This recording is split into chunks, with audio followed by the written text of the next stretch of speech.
to our channel. In this video, I'll walk you through the steps on how to connect two Wi-Fi routers. To connect two Wi-Fi routers, you could follow these steps. So first of all, what you need to is determine which router will be the main router. Now, after you've actually done it, you need to get a long enough Ethernet cable to connect your two routers. After which, what you need to do is connect your main router to the internet. And after which, what you need to do is you need to connect your computer to the main router with the Ethernet cable. Once you've actually done it, then you want to go ahead and open up your web browser and look for your IP address. So if you're unable to look for your IP address, you just need to type in what is my IP address and you could find it or locate it. So go to your router's admin page website, after which what you need to do is you'll have to go ahead and sign in. So log in with your information, all that.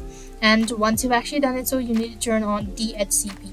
So to turn on this DHCP, you'll be taken to this page. You just need to go to click or select start IP address. And once you've actually done it, moving on, you'll need to go ahead and write down the Wi-Fi details. Make sure that you've copied all, after which you need to save changes and disconnect it. So once you've done that, you need to connect the second router to your computer once again and log into this router's admin website. Do the same procedure that you have repeated.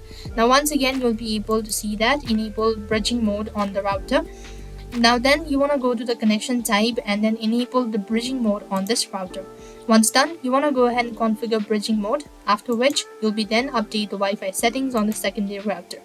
Now place your router and connect the two routers together and restart both routers once connected. And once you've actually done it, you should be able to connect two routers. I hope the video was helpful. Make sure to like, share and subscribe to our channel. Thank you for watching. See you in the next video.